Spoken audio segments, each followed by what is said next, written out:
materi yang diberikan ke saya dari panitia ini mengenai praktek dokter satu tempat dilihat dari sudut pandang rumah sakit swasta. Iya, topik pembahasannya yang akan kami sampaikan adalah pendahuluan dampak bagi rumah sakit terhadap kebijakan satu tempat praktik tenaga medis, terus juga kendala rumah sakit swasta, tantangan rumah sakit swasta, dan harapan apa saja yang diharapkan oleh rumah sakit swasta. Pendahuluan, ya, rumah sakit swasta menjadi bagian integral dalam sistem pelayanan kesehatan, ya. Perkembangan rumah sakit, seluruh rumah sakit ini sekarang hampir 3.016, tiap tahun terus bertambah, tidak hanya rumah sakit swasta, ya, pertumbuhannya mungkin bisa 2-5% rumah sakit swasta, rumah sakit pemerintah dan daerah juga saya lihat bertambah juga, ya, untuk penambahan rumah sakit ini. Klasifikasinya ada rumah sakit tipe C dan tipe D. Mungkin di swasta ini mayoritas cukup banyak adalah di tipe C gitu ya. Rumah sakit swasta ini hampir hampir 61% ini bekerja sama dengan BPJS, ya. Jumlah rumah sakit swasta cukup besar, 67,7%. Tentunya di rumah sakit swasta ini juga ada yang berbentuk PT, ada yayasan keagamaan dan lain-lain. Jadi selain rumah sakit umum daerah, selain rumah sakit vertikal ataupun mungkin rumah sakit BUMN nih, sisanya adalah rumah sakit swasta. Jadi memang cukup banyak sekali gitu ya yang terlibat di rumah sakit swasta. Berikutnya lagi adalah kesiapan rumah sakit swasta dalam menyongsong kebijakan satu tempat praktek tenaga medis perlu melakukan strategi pengembangan rumah sakit secara matang. Tentunya kemampuan rumah sakit swasta walaupun dia sama-sama tipe C ataupun tipe D, tentunya akan berbeda kemampuannya, baik dari segi finansial ataupun dari segi-segi kemampuan layanan dan lain-lain. Ini sangat bervariasi gitu ya. Nah ini apalagi dari daerah ataupun dari kota provinsi dan ibu kota, variannya cukup banyak gitu. Nah ini rumah sakit khusus gitu ya, ada 564, terus juga ada rumah sakit umum ya hampir 2.400-an. Jadi jumlahnya tadi saya katakan adalah 3.016. Saya kira di tahun-tahun ini gitu ya, di tahun-tahun ke depan akan banyak bertambah. Kelihatannya juga kita lihat sekarang banyak konglomerat-konglomerat yang kelihatannya sudah mulai masuk juga ke industri pelayanan rumah sakit ini gitu loh. Nah ini kita harus antisipasi semuanya. Ini data rumah sakitnya hampir sama dengan yang tadi ya. Ini data SDM tadi sudah disampaikan baik oleh Dr. Zul ataupun Dr. Beni, jadi saya lewati. Nah ini juga data SDM dokter subspesialis dasar di rumah sakit ya. Jadi memang dari disampaikan tadi Dr. Beni ataupun Dr. Zul, ya memang komposisinya ini masih kekurangan tentunya di rumah sakit. Ini jumlah tenaga kesehatan juga ya, bersama saya lewati. Nah ini rumah sakit ya, definisi rumah sakit adalah institusi pelayanan kesehatan yang menyelenggarakan pelayanan kesehatan perorangan secara paripurna, yang menyediakan pelayanan rawat inap, rawat jalan, dan gawat darurat. Tugasnya adalah rumah sakit mempunyai tugas memberikan pelayanan kesehatan perorangan secara paripurna gitu loh. Nah ini fungsinya nggak saya sebutkan satu persatu ya, biar waktu diskusinya nanti mungkin bisa lebih padat gitu di situ ya. Ini klasifikasi rumah sakit ya, ada rumah sakit umum, ada rumah sakit khusus gitu ya. Rumah sakit umum memberikan pelayanan kesehatan pada semua bidang dan jenis penyakit, sedangkan khusus adalah memberikan pelayanan utama pada satu berdasarkan disiplin ilmu, golongan umur, organ, jenis penyakit, atau kekhususan lainnya. Ini saya lewati saja. Lanjut, tantangan dan peluang untuk pelayanan kesehatan, PP 47 tahun 2021 ya. Ini menjadi peluang untuk memenuhi akses kebutuhan pelayanan kesehatan tingkat lanjutan. Ya, ini juga mendorong distribusi pemenuhan dan pemerataan SDM, baik dokter spesialis maupun dokter umum, ya. Terus juga masyarakat dapat mendapatkan akses ke rumah sakit sesuai kemampuan pelayanan yang diberikan jika penyebaran dokter spesialis ini merata. Selanjutnya adalah prinsip pemenuhan dokter spesialis atau subspesialis menjadi kebutuhan rumah sakit sesuai dengan standar pelayanan yang optimal. Kendala di rumah sakit swasta, ya, terus terang regulasi ini cepat berubah sehingga rumah sakit harus adaptasi dengan perubahan yang cepat dan belum semua rumah sakit swasta siap. Kita baru pandemi ini juga kita sangat was-was juga, mudah-mudahan tidak ada gelombang ketiga gitu ya. Nah ini jadi kami di rumah sakit juga sekarang isunya ke depan ini akan ada kelas standar ya, ada sistem satu tarif gitu ya. Kemarin kami di rumah sakit swasta dipersiapkan untuk 40%-nya adalah memenuhi ruangan isolasi. Jadi nah ini regulasi-regulasi ini yang terus terang bagi kami rumah sakit swasta ini juga butuh energi, butuh finansial yang tidak sedikit ya, apalagi pasca pelayanan COVID ini banyak rumah sakit juga piutangnya masih cukup banyak nih. Jadi terus terang kita nggak fokus nih gitu ya, masalahnya cukup banyak di rumah sakit. Nah sekarang beredar isu seperti ini tentunya bagi beberapa rumah sakit ini menjadi tantangan cukup deg-degan juga sebetulnya gitu ya. Nah, bila diberlakukan satu tempat praktik, tenaga medis rumah sakit swasta akan mengalami kesulitan dalam pemenuhan tenaga dokter spesialis, subspesialis karena jumlahnya yang belum merata di semua wilayah. Tentunya ini akan berdampak sekali terutama di rumah sakit swasta di daerah-daerah di tingkat kabupaten ya, karena terus terang bahwa para dokter yang praktek di spesialis di daerah-daerah ini mereka rata-rata adalah dokter yang bekerja di rumah sakit umum daerah gitu ya. Mungkin mayoritasnya adalah pegawai negeri gitu. Nah, ini kami sebetulnya dengan mereka bisa 3 tempat praktek, kami di rumah sakit swasta sangat-sangat terbantu. Nah, ini merupakan ancaman bagi kami kalau memang nanti mereka tidak bisa dipraktek di tempat kami gitu. Terus akan terjadi persaingan tidak sehat antara rumah sakit karena tarik-menarik tenaga medis, spesialis ataupun subspesialis.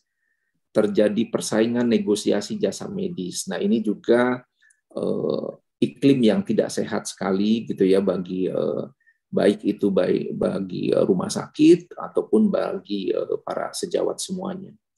Rumah sakit swasta akan banyak kendala dalam pemenuhan tenaga spesialis atau subspesialis karena saat ini masih terbantu tadi oleh oleh para dokter yang ada di rumah sakit pemerintah.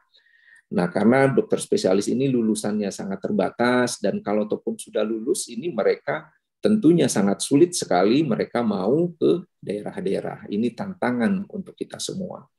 Rumah sakit swasta tidak semua mampu untuk membiayai pendidikan dokter spesialis ataupun subspesialis. Kita berharap juga ya tidak hanya mungkin dari rumah sakit negeri atau rumah sakit umum daerah, mungkin rumah sakit swasta juga diberi kesempatan mungkin bagi rumah sakit yang mampu untuk bisa menyekolahkan para dokter-dokter umum untuk menjadi dokter spesialis. Tantangan rumah sakit swasta lainnya adalah rumah sakit dituntut untuk meningkatkan mutu pelayanan. Ya kami di rumah sakit nih baru tahun ini kelihatannya nanti ada beberapa lembaga akreditasi ya, tidak hanya KARS kelihatannya. Jadi mudah-mudahan ke depan teman-teman di rumah sakit ini juga bisa mengikuti untuk akreditasi ya, bisa memilih mungkin sesuai kemampuannya, tapi tetap mutu ini tetap harus kita tingkatkan gitu ya. Rumah sakit juga berkewajiban memenuhi kompetensi ya, baik itu SDM dan Satpras dan standar pelayanan. Terus terang bagi kami rumah sakit swasta tentunya dalam melakukan pendidikan ataupun peningkatan kompetensi ya, ini biayanya cukup besar karena pelatihan itu sebetulnya selama ini kadang-kadang mungkin ada di provinsi ataupun di pusat kota besar. Nah ini tantangan tersendiri di era daring ini. Alhamdulillah mungkin banyak teman-teman yang dari daerah bisa mengakses untuk ikut gitu ya. Rujukan berbasis kompetensi rumah sakit, pasien akan memilih rumah sakit sesuai kebutuhan medisnya dan kepuasan pelayanan di rumah sakit. Memenuhi kebutuhan dokter, penyediaan dokter spesialis dan subspesialis purna waktu. Terus juga meningkatkan peran clinical leader di rumah sakit, ini penting sekali ya, peran komite medik ya. Tantangan rumah sakit berikutnya adalah perubahan strategi rumah sakit oleh pemilik rumah sakit dan manajemen rumah sakit dalam pengembangan pelayanan dan kemampuan investasi rumah sakit untuk memenuhi kompetensi, standar pelayanan terhadap pelayanan spesialistik dan pelayanan unggulan rumah sakit yang akan dikembangkan. Perlu bersinergi antara manajemen rumah sakit dengan owner ya. Ini banyak kendala, kadang-kadang memang sering terjadi perubahan manajemen ya, karena mungkin antara kepemilikan dengan manajemen ini masih ada komunikasi yang tidak pas gitu ya. Selanjutnya adalah meningkatkan peran kepemimpinan untuk menyikapi dampak perubahan regulasi terhadap perubahan pelayanan yang akan berdampak kepada SDM, dokter, dan keuangan rumah sakit. Kecepatan beradaptasi perubahan regulasi yang sering berubah dan berdampak perubahan dalam sistem pelayanan di rumah sakit. Tadi saya sampaikan menghadapi regulasi yang selalu berubah karena rumah sakit ini padat modal ya, jadi ini dampaknya cukup besar bagi teman-teman di rumah sakit. Kebutuhan pelayanan spesialis dan subspesialis serta tenaga kesehatan di wilayah perlu dilakukan pemetaan jumlah dokter dan rumah sakit perlu dipertimbangkan.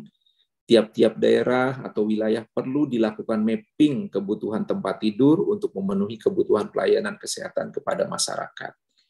Tentunya tiap tahun jumlah tempat tidur ini bertambah ya, baik itu rumah sakit yang existing menambah tempat tidurnya ataupun mungkin keterlibatan Pemda, Dinas Kesehatan, organisasi profesi, asosiasi rumah sakit dalam pemenuhan kebutuhan masyarakat terhadap jenis pelayanan yang ada di rumah sakit, di daerah ataupun di wilayah. Pentingnya sekali kerjasama ini. Kita juga nggak tahu nih, belum ada penelitian nanti. Kalau saja nih misalnya, apakah kalau nanti satu tempat, apakah justru dari pegawai negeri pindah ke swasta, ataukah mungkin yang swasta yang nggak kebagian dokternya nih, mungkin perlu penelitian ke depannya. Sangat berharap kebijakan satu tempat praktek tenaga medis ini ditunda, menunggu kesiapan rumah sakit, tidak hanya swasta tentunya ya, rumah sakit, dan dukungan terrealisasinya pemerataan dokter spesialis, subspesialis di semua wilayah, serta penambahan kapasitas pendidikan spesialis dan subspesialis juga ini harus ditambah. Kelulusan dokternya juga akan ditambah, dan jangan lupa mungkin para dokter spesialis juga yang sudah lulus ini mau mengabdi di wilayah-wilayah. Penutup dari kami, kebijakan satu tempat praktek tenaga medis dapat diterapkan bila pemerataan jumlah dokter spesialis, subspesialis di semua wilayah ini terpenuhi. Harus diakui memang di kami di rumah sakit swasta sekarang ada memang dokter yang memang tadi disampaikan tadi oleh Dr. Jul atau Dr. Beni bahwa ada dokter yang memang sudah dia prakteknya di